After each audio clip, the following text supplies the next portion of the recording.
Baiklah, selamat malam bagi kita semua. Selamat malam. Puji syukur kita panjatkan kehadirat Tuhan oleh karena berkat dan kasih-Nya, kita boleh dipertemukan pada pertengahan minggu ini di ibadah Rabu malam. Sebelum kita mulai acara perbaktian kita, mari kita berdoa di dalam hati kita masing-masing.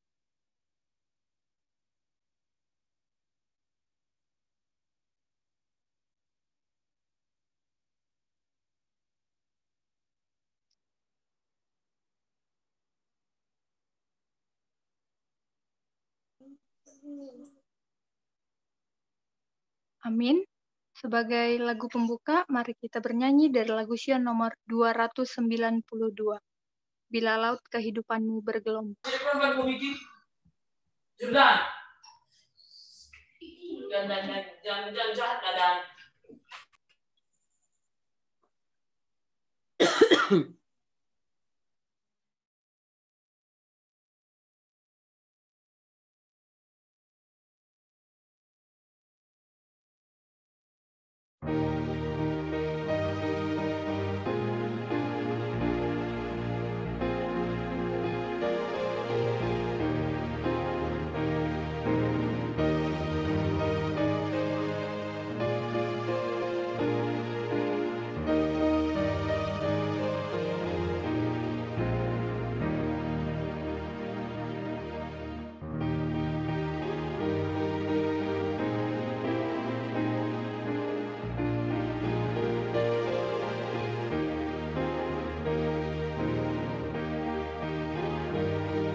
Untuk doa pembuka, kita minta kesediaan Ibu Pendeta sendiri.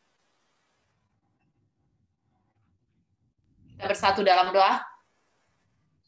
Segala puji hormat bagimu, Tuhan Allah kami yang bersemayam dalam tahta kerajaan surga, yang kami sembah dalam Yesus Kristus, Tuhan kami. Terima kasih untuk hari ini, terima kasih untuk kesempatan ini, bersama-sama dengan hamba-Mu yang ada di Zoom ini. Kami datang padamu ya Tuhan di dalam acara perbaktian Rabu malam bersama dengan kami. Dan khususnya kami berdoa buat hamba-Mu, misionaris kami yang akan bawakan firman Tuhan. Kiranya Engkau berbicara melalui hamba-Mu ini. Ampuni kami ya Tuhan untuk setiap kesalahan kami pada hari ini. Sehingga pada saat ini kami suci adanya untuk menyembah Engkau. Kami datang dalam nama-Mu yang kudus, Yesus Kristus. Amin. Amin. Saat ini kita akan mendengarkan lagu pujian yang akan dibawakan oleh Bapak Sardo Simbolon.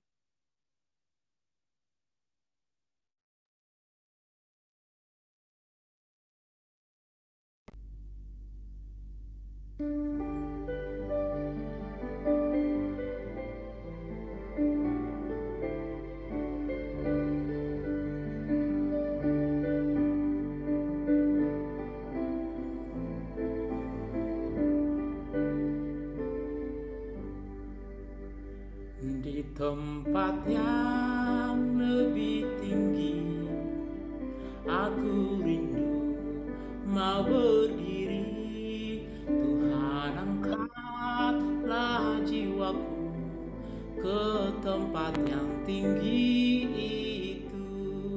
Tuhan, angkatlah jiwaku lebih dekat kepadamu. Biarlah aku berdiri di tempat yang lebih tinggi. Lain orang boleh bertahan dalam dosa lawan Tuhan, tapi tetap tujuanku ke tempat yang tinggi itu. Tuhan, angkatlah jiwaku lebih dekat kepadamu. Biarlah aku berdiri di tempat yang lebih tinggi. Di atas dunia aku mau hidup selamanya, dan oleh iman menuju ke tempat yang tinggi itu. Tuhan, angkatlah jiwaku lebih dekat kepadamu.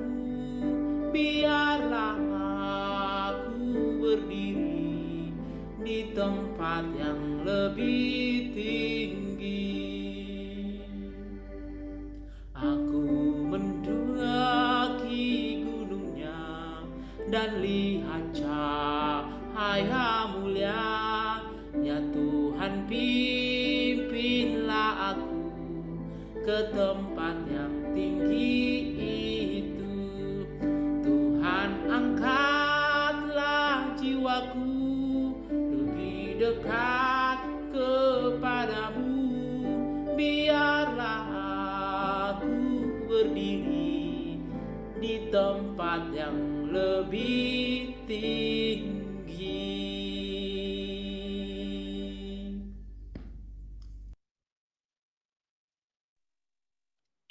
Amin. Terima kasih buat lagu pujian dari Bapak Sardo Simbolon untuk Tuhan pada malam hari ini.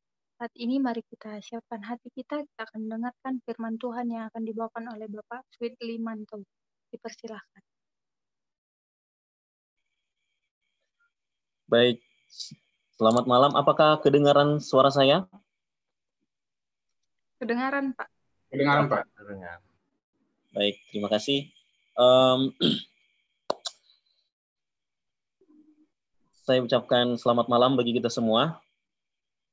Ya, kiranya biarlah kita boleh tetap sehat-sehat, tetap selalu diberkati oleh Tuhan. Ada orang-orang katakan bahwa tak kenal maka tak sayang. Jadi sebelum lebih lanjut, izinkan saya untuk memperkenalkan diri saya. Nama saya adalah Sweet Limanto. Saya berasal dari Manado dan sekarang saya berdomisili di Kota Balikpapan, lagi sementara pelayanan.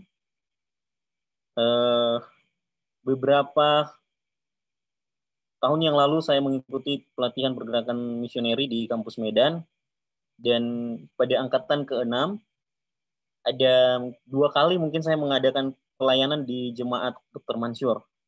Yang pertama di angkatan saya, angkatan ke-6, kemudian yang kedua kami pelayanan untuk mempromosikan YPBC bersama dengan Bang Isnail.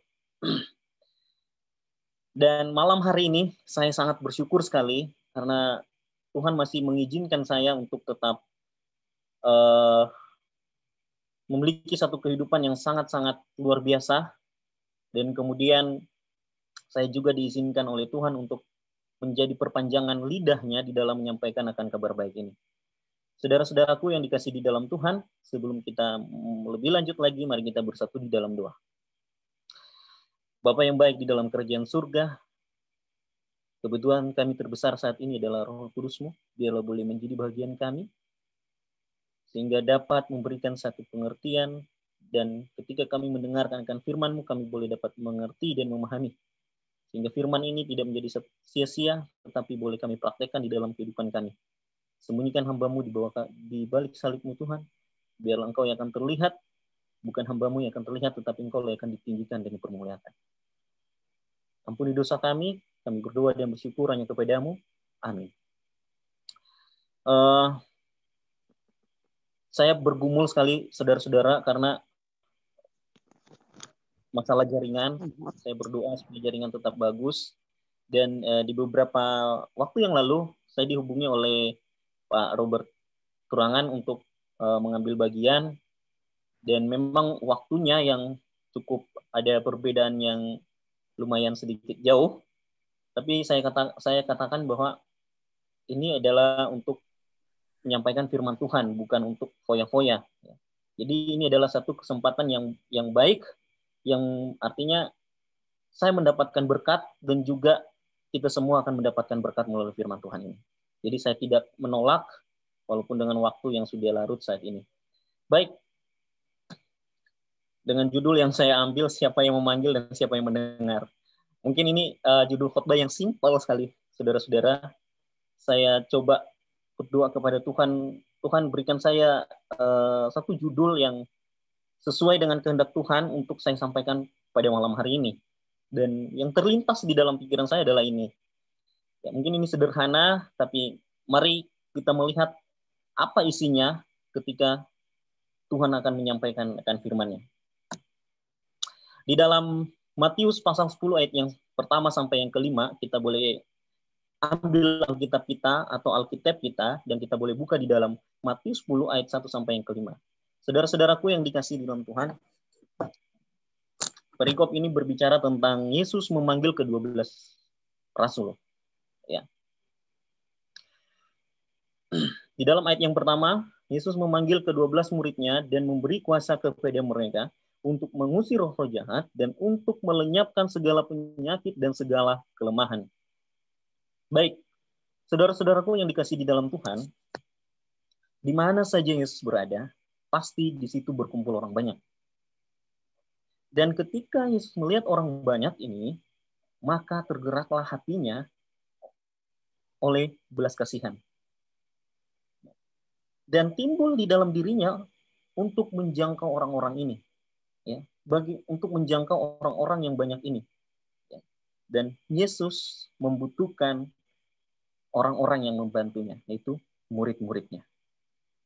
Dia membutuhkan orang-orang yang akan membantu dia, itu murid-muridnya pada saat itu. Nah, saya teringat di dalam kitab Lukas, ya, di dalam Lukas 19 ayat yang ke-41, di sana saya mengambil kata kunci tentang Yesus menangis. Kenapa Yesus menangis? Kalau kita baca di perikop itu, pada waktu itu Yesus berjalan untuk menuju ke kota Yerusalem. Ya. Dan sementara di perjalanan, dia naik di keledai, kemudian disambut dengan iringan-iringan yang sangat meriah sekali. Ya. Sangat meriah sekali. Bahkan baju yang digunakan orang-orang pada saat itu dibentangkan di jalan hanya untuk supaya dilewati oleh Yesus. Ketika mendekati kota Yerusalem, Yesus melihat akan kota ini yang sangat megah, sangat indah sekali. Namun bukan satu kebahagiaan yang muncul, tetapi yang Yesus rasakan adalah apa? Dia menangis. Kenapa? Karena dari kemegahan Yerusalem ini, Yerusalem akan mengalami kehancuran. Mereka akan mengalami kehancuran dan orang-orang yang percaya di sana akan apa? Ditawan pada saat itu. Nah, namun kita bukan akan membahas tentang ini, tetapi di sana Yesus menunjukkan bahwa dia memiliki apa? Belas kasih. Bahkan dia sampai menangis. Oleh karena itu dia harus melakukan cara bagaimana supaya bisa apa?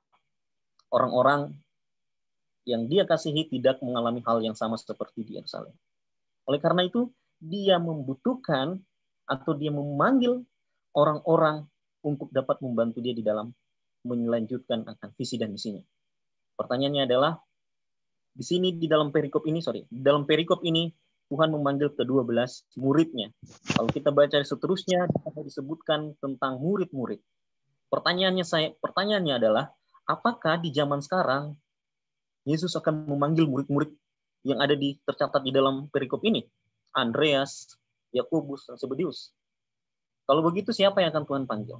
Siapa yang akan Tuhan gunakan pada saat itu? Sebelum kita lanjut, ya, saya teringat pada waktu saya mengikuti pelatihan misioneri di angkatan ke-6, yang pada waktu itu kampusnya masih berada di Tanah Karo, tepatnya di Kabanjahe. Jadi untuk present yang baru datang, tugasnya adalah, khususnya laki-laki, tugasnya adalah untuk membabat atau memotong rumput. Ya, memotong rumput karena rumput di kampus itu karena tanahnya subur, jadi tumbuhnya sangat cepat. Jadi tugas kami present khususnya laki-laki adalah untuk memotong rumput-rumput itu. Singkat cerita, saya sedang memotong rumput, kurang lebih ada sekitar 2 jam. Saya memotong rumput dan badan saya merasa capek oleh karena beban yang saya rasakan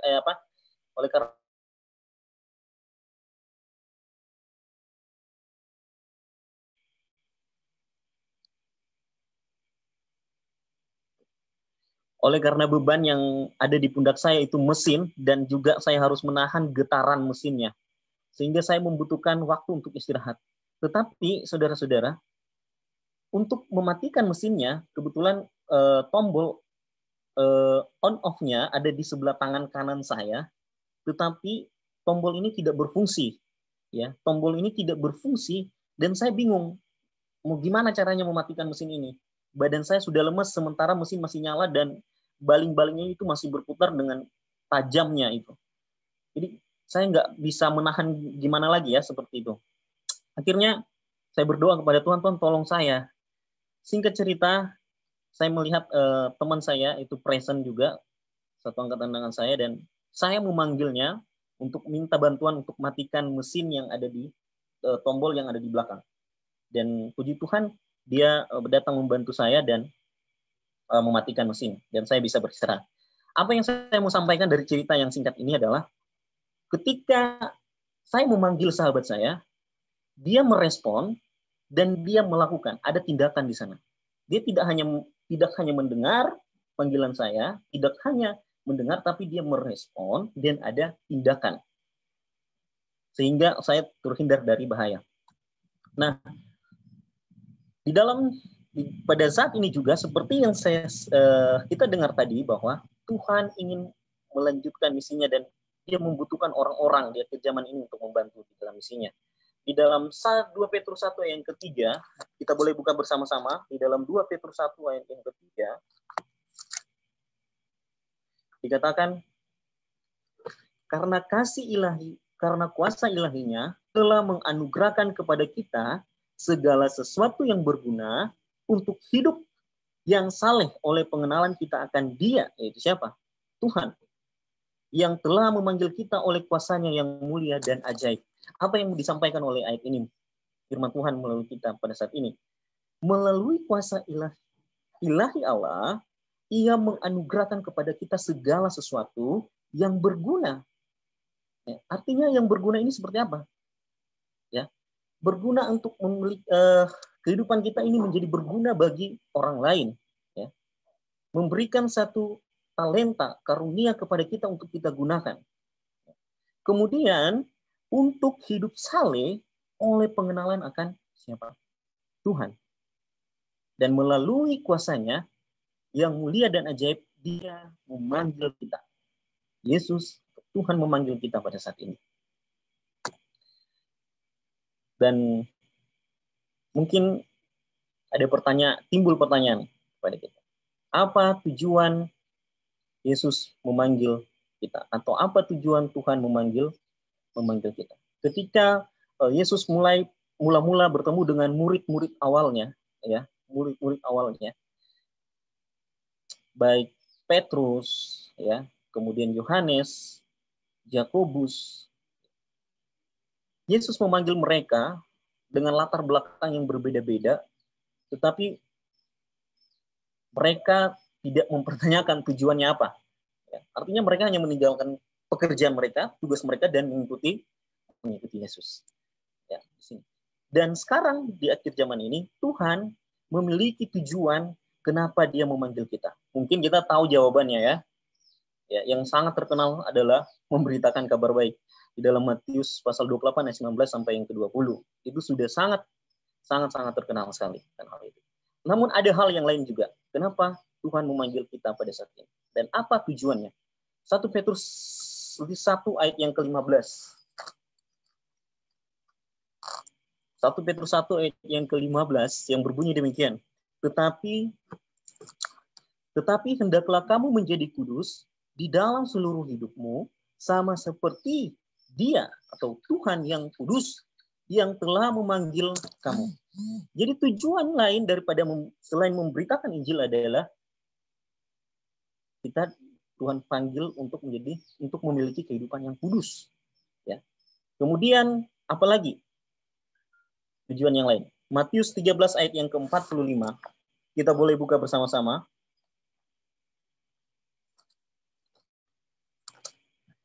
Matius 13 ayat yang ke-45 dikatakan, demikian pula hal kerajaan sorga itu seumpama seorang pedagang yang mencari mutiara yang indah.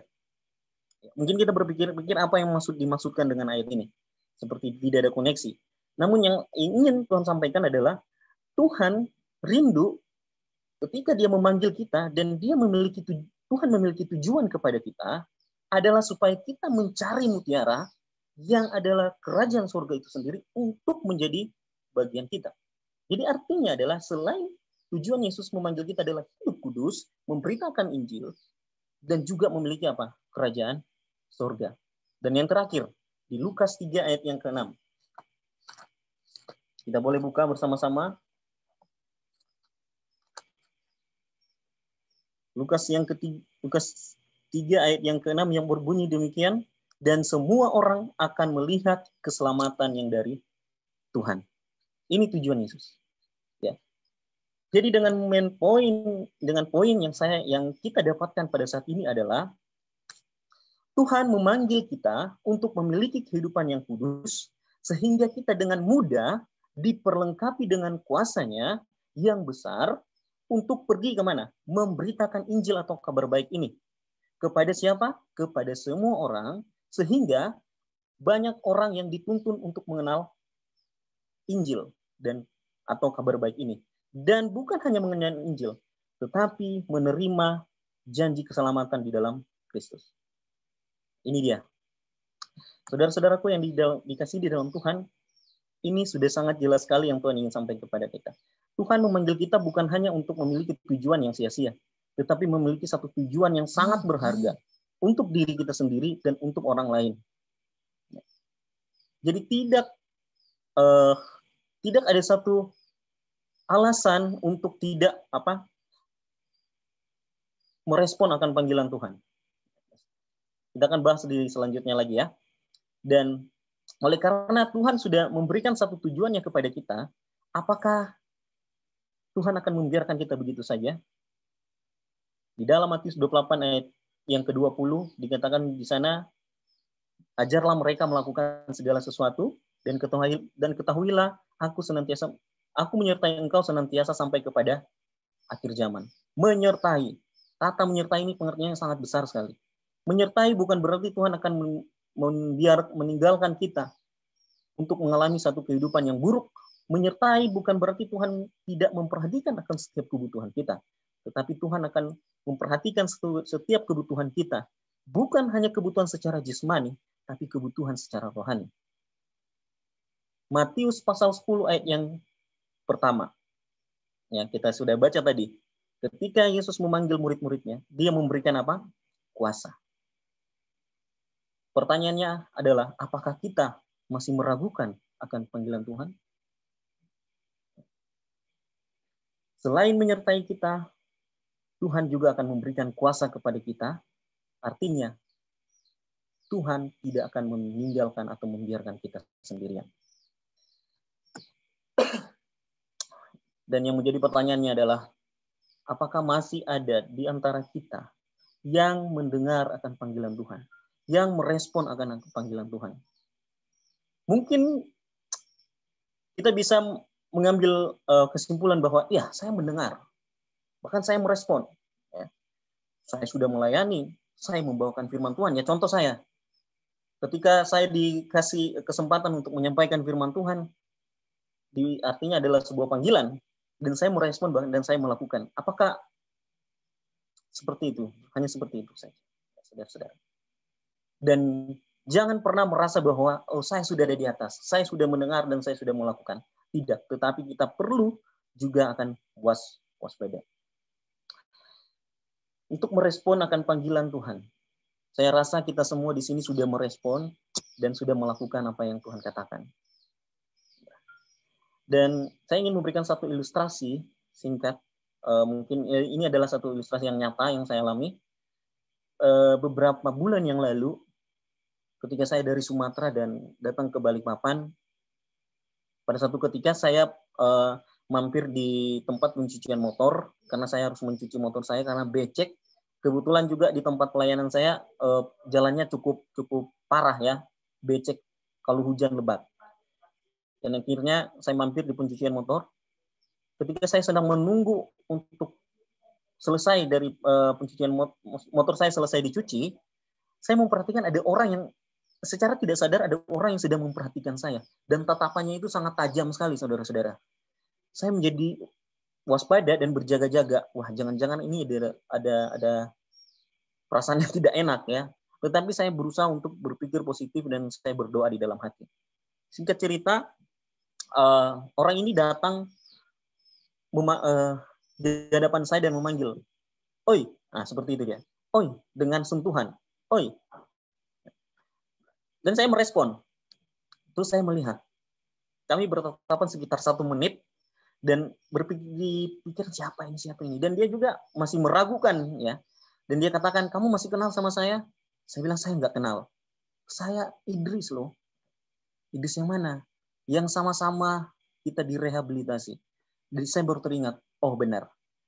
Ternyata dia adalah sahabat saya pada waktu saya direhabilitasi bersama-sama dengan dia. Kami direhabilitasi selama 3 bulan. Dan setelah selesai rehabilitasi kami terpisah dan tidak ada kabar sama sekali. Dan dari antara 32 orang ini adalah hanya kami berdua yang bisa bertahan untuk tidak kembali ke narkoba. Dan kami dengan secara refleks saya langsung merespon dengan sangat bahagia sekali, bercakap-cakap, dan hari itu juga saya pergi ke rumahnya berkunjung, ketemu dengan orang tuanya, dan kami saling bercerita lah akan masalah-masa lalu pada saat itu. Nah, artinya apa yang saya mau sampaikan di sini adalah di dalam kata mendengar ini ada terbagi di dalam 2 bagian. Ya. Mendengar tapi tidak melakukannya, dan yang kedua adalah mendengar dan melakukannya. Seperti itu. Nah, mendengar tapi tidak melakukannya. Di dalam Matius 7 ayat 26 diumpamakan seperti orang yang bodoh, ya. Orang yang mendengar tetapi tidak melakukan apa yang dikatakan oleh firman Tuhan, itu adalah dia diumpamakan seperti orang yang bodoh.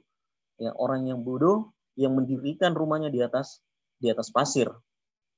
Nah, apa yang akan terjadi kepada mereka yang mendengar tapi tidak melakukannya? 2 Tesalonika 1 ayat 7 sampai yang ke-8. Di sana dikatakan, saya hanya mengambil poin-poinnya saja. Mereka akan memperoleh pembalasan dan menjalani hukuman kebinasaan dan dijauhkan dari hadirat Tuhan. Dan yang kedua adalah orang yang mendengar dan melakukannya. Di ayat di perikop yang sama, di pasal yang sama, di dalam Matius 7 ayat yang ke-24, mereka adalah orang-orang yang bijaksana yang mendirikan rumah di atas batu. Mereka akan diumpamakan seperti orang-orang yang bijaksana. Dan di dalam Yakobus 1 ayat yang ke-25 dikatakan, ketika kita mendengar dan melakukan akan apa yang dikatakan oleh firman Tuhan, kita akan memiliki satu kebahagiaan di dalam kehidupan kita. Kalau begitu, apakah ada jaminan bagi saya dan saudara ketika mendengar panggilan Tuhan dan melakukannya? Ibrani 5 ayat 7 sampai yang ke-9. Kita boleh buka bersama-sama.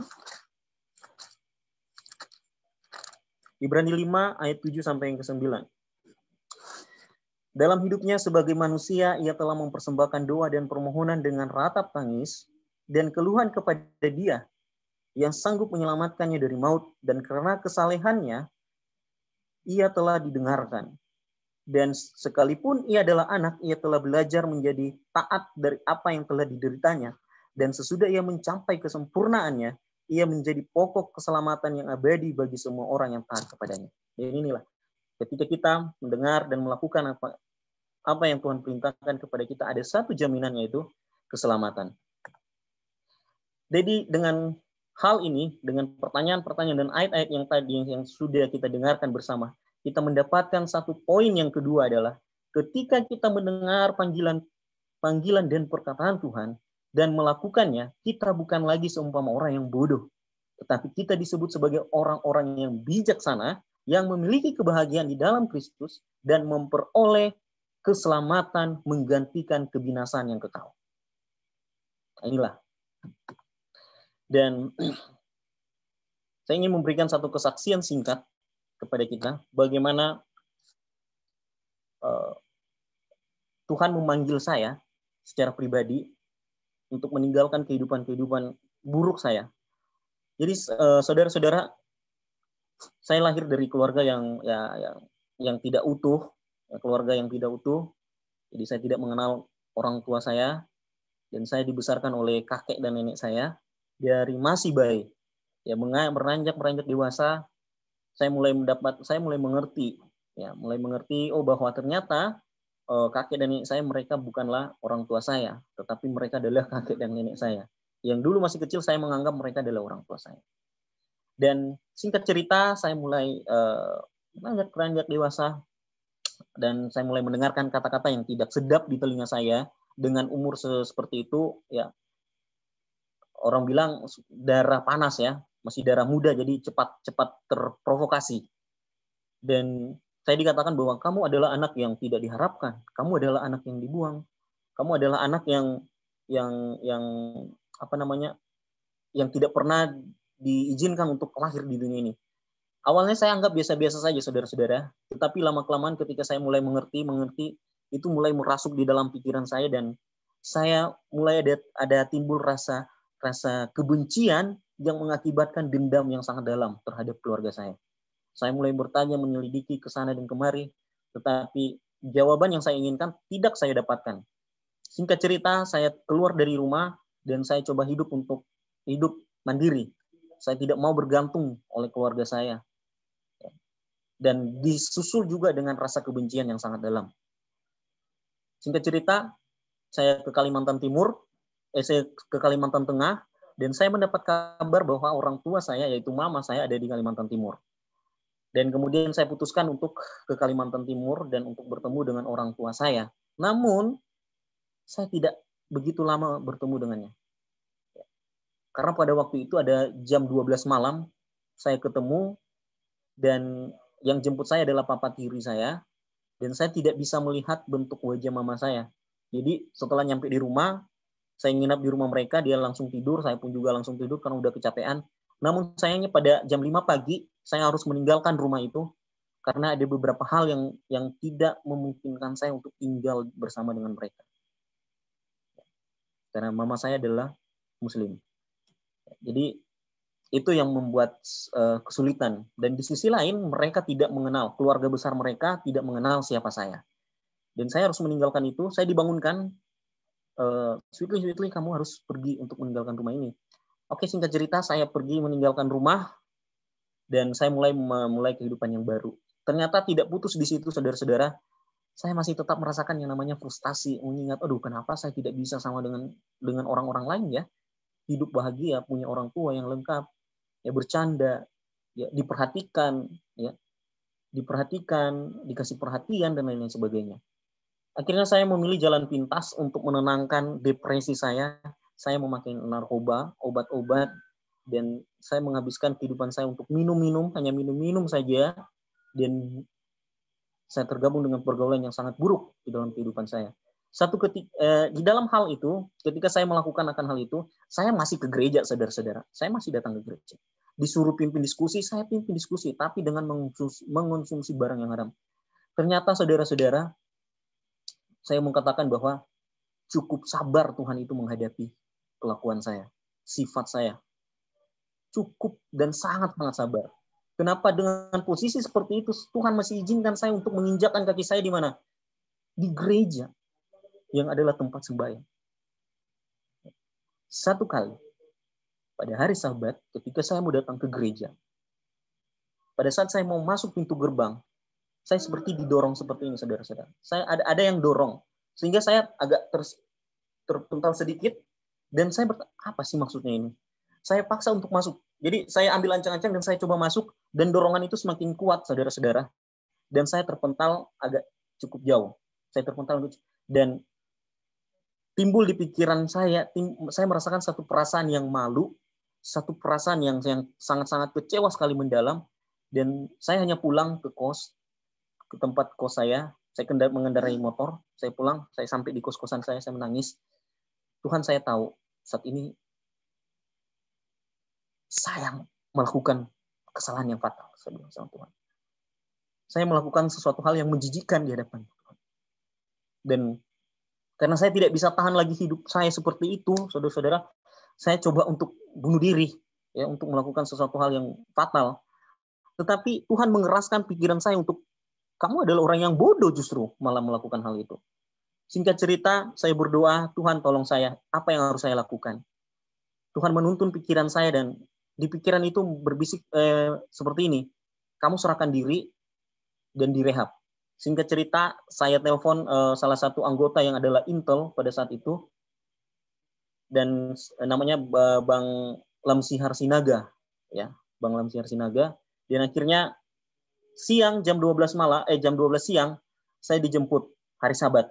Saya dijemput dan saya dibawa ke kantor BNN, dan saya diinterogasi, diminta KTP, nggak ada KTP, diminta surat-surat identitas yang lain, saya bilang saya nggak punya apa-apa.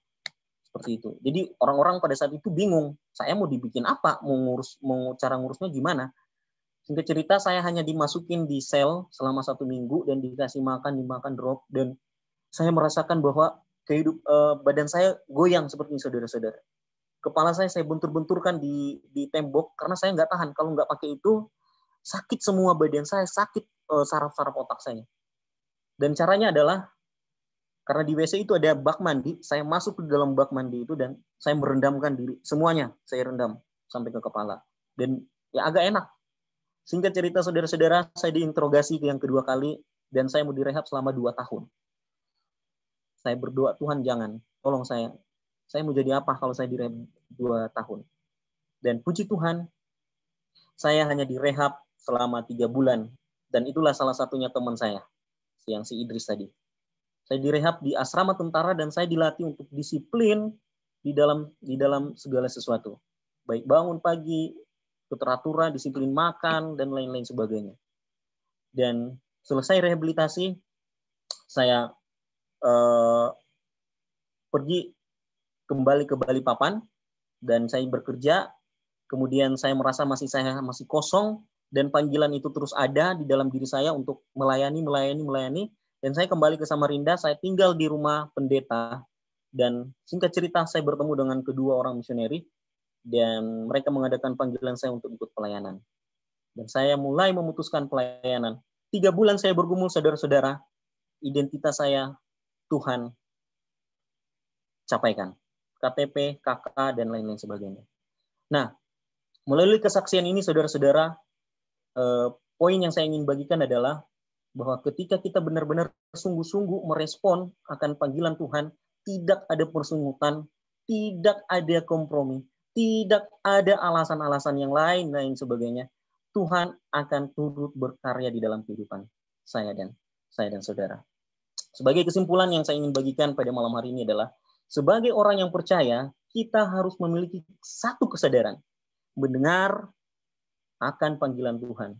Sehingga kita diizinkan memiliki kehidupan kudus, yaitu kehidupan kita menjadi kudus, dan kita dapat diperlengkapi dengan kuasa ilahi. Ya, kita dapat diperlengkapi dengan kuasa ilahi untuk menjadi juru kabar di dalam memberitakan Injil dimanapun kita berada.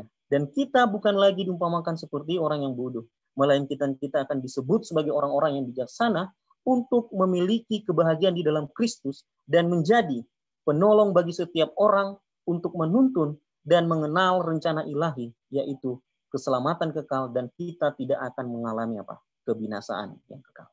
Saudara-saudaraku yang dikasihi dalam Tuhan, di dalam pena inspirasi mengatakan kepada kita, di dalam Kerinduan Segala Zaman, jilid pertama, halaman 140, bab 2. Allah sebenarnya dapat mencapai tujuannya dalam menyelamatkan orang-orang berdosa tanpa bantuan kita. Akan tetapi, supaya kita dapat mengembangkan suatu tabiat seperti tabiat Kristus, wajiblah kita mengambil bagian dalam pekerjaannya untuk dapat menikmati kegirangannya, kegirangan melihat jiwa-jiwa yang ditebus oleh pengorbanannya. Wajiblah kita mengambil bagian dalam segenap pekerjaannya untuk penebusan mereka itu. Sebagai ayat penutup, saya ambil di dalam 1 Korintus pasal 15 ayat yang ke-58. Karena itu saudara-saudaraku yang kekasih, berdirilah teguh, jangan goyah, dan giatlah selalu di dalam pekerjaan Tuhan, sebab kamu tahu bahwa dalam persekutuan dengan Tuhan, jeripayamu tidak akan sia-sia. Semua jeripaya kita tidak akan sia-sia. Dan pada saat ini, saudara-saudara, jika saudara tergerak mendengar akan panggilan Tuhan dan mau merespon akan panggilan Tuhan, jangan keraskan hati saudara-saudara. Dan yang Tuhan mau sampaikan juga kepada kita bahwa jangan hanya di saat ada datang semangat saja, baru kita merespon panggilan Tuhan dan melakukan panggilan Tuhan. Kadang-kadang kehidupan kita ini suam-suam kuku, saudara-saudara.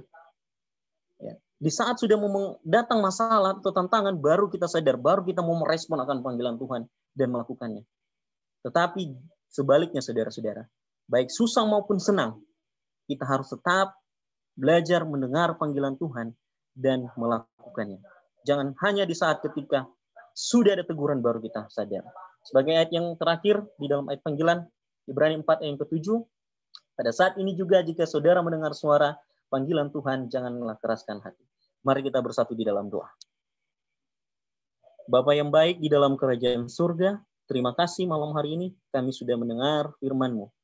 Biarlah firman ini Tuhan, Kau boleh dapat memberikan Roh Kudus-Mu agar dapat menuntun kami untuk mengerti dan memahami akan firman-Mu Tuhan.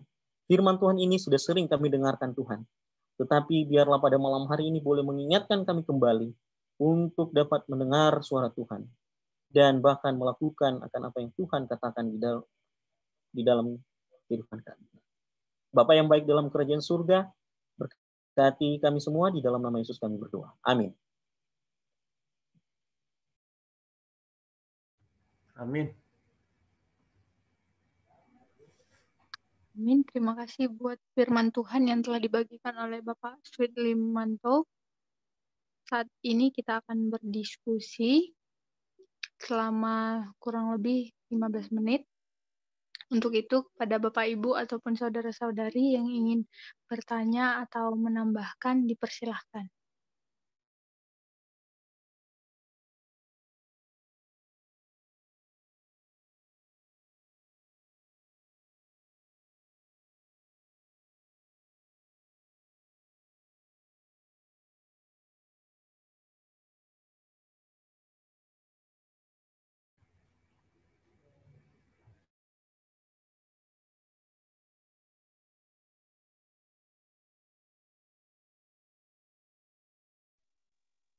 Apakah tidak ada?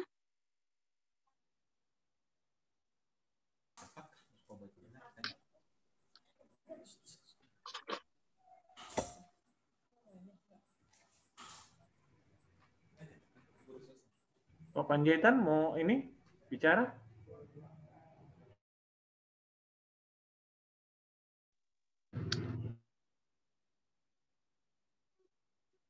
Baiklah, mungkin tidak ada karena sudah cukup jelas ya. Kita dengar panggilan Tuhan, kita respon, kemudian kita lakukan. Kemudian saat ini kita akan berdoa, karena ini malam permintaan doa, maka kita akan lakukan doa. Adapun topik-topik doa yang akan kita doakan pada malam hari ini adalah yang pertama, keluarga Bapak Hutahayan dan keluarga Bakara yang sedang berduka cita. Kita doakan supaya diberi penghiburan. Kemudian kita doakan sahabat-sahabat kita yang sedang sakit. Di antaranya ada Bapak Pendeta B. Sagala, Bapak Pendeta SP Ginting, Bapak J. Sinulingga atau Johnson Sinulingga, kemudian Bapak Maju Simanjuntak. Kalau ada yang lain yang mau didoakan, boleh disampaikan.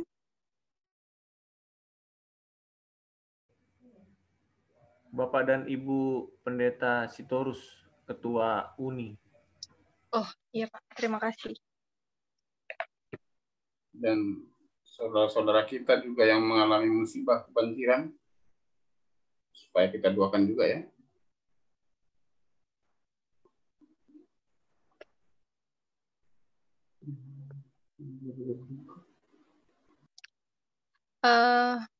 Baiklah.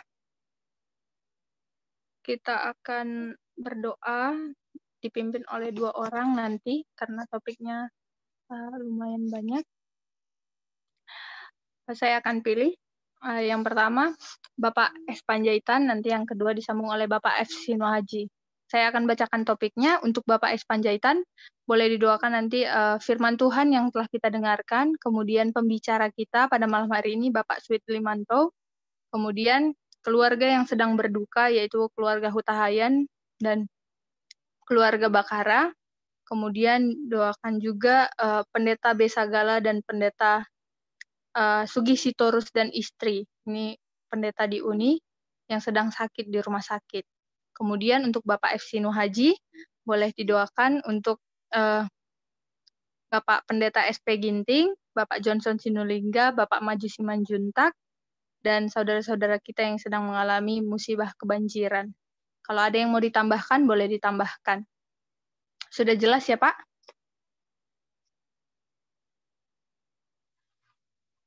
Baiklah. Yang ketiga. Apa, Pak? Saya ulang untuk Pak Sinuhaji ya. Pendeta SP Ginting, Bapak J. Sinulingga, Bapak Maju Simanjuntak. Ya. Dan saudara-saudara kita yang kena musibah banjir.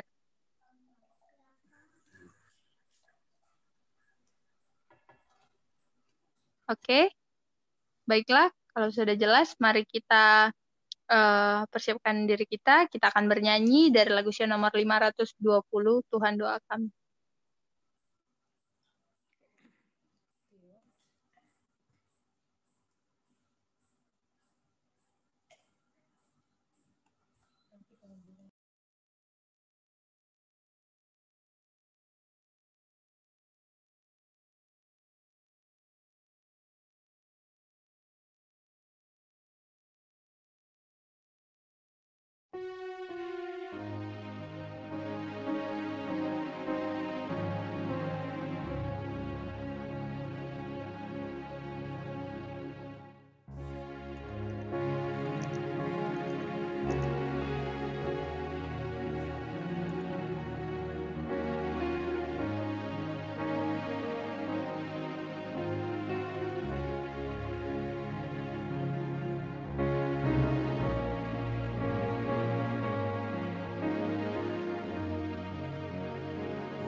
Mari kita bersatu dalam doa.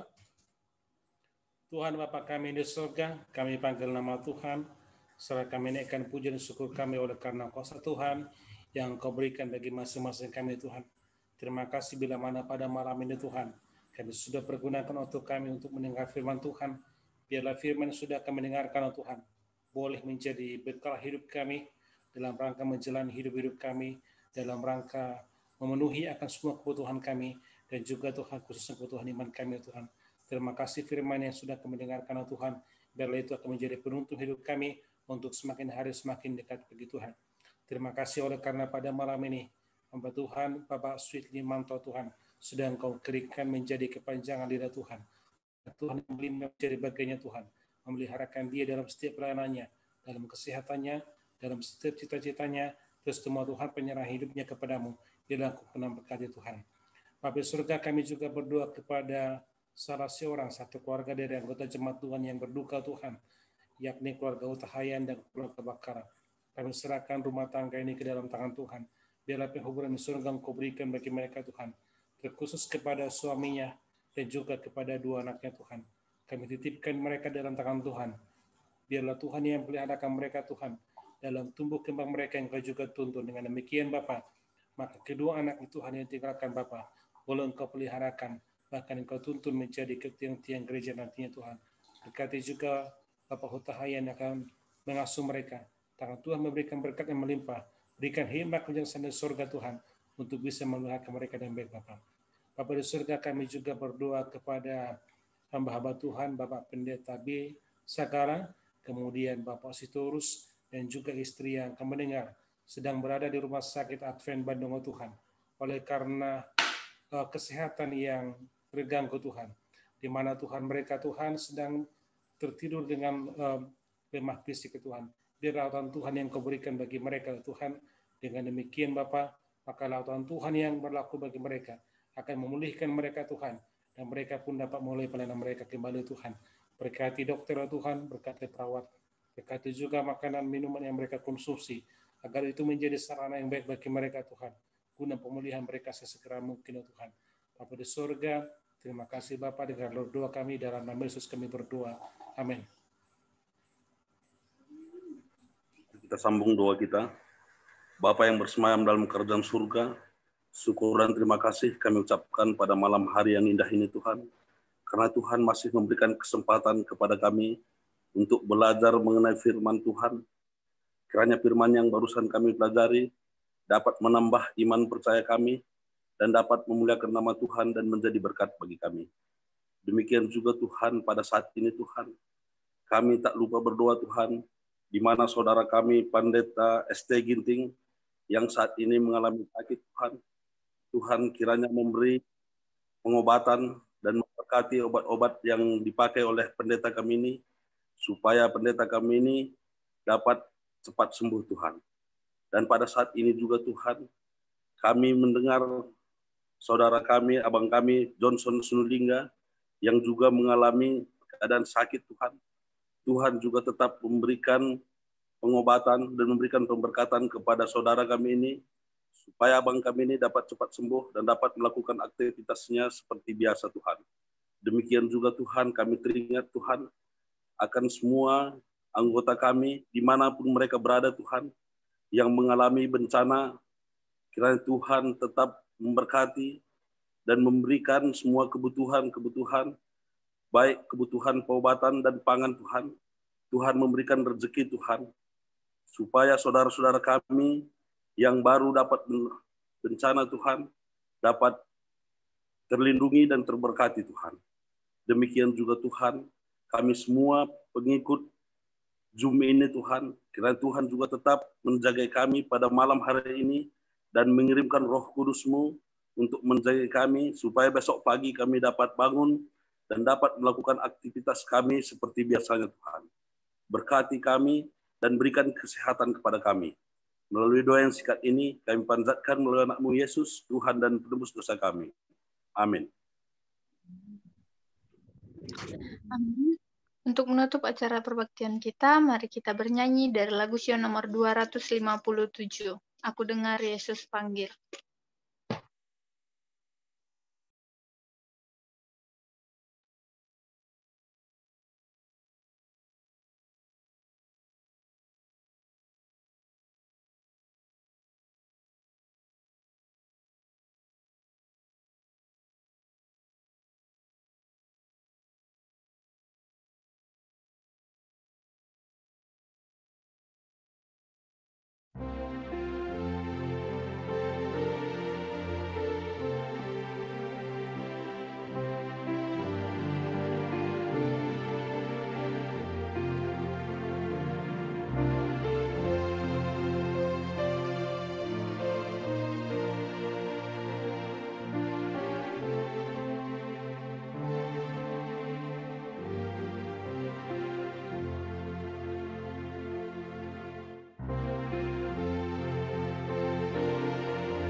Doa penutup oleh Bapak Sweet Limanto.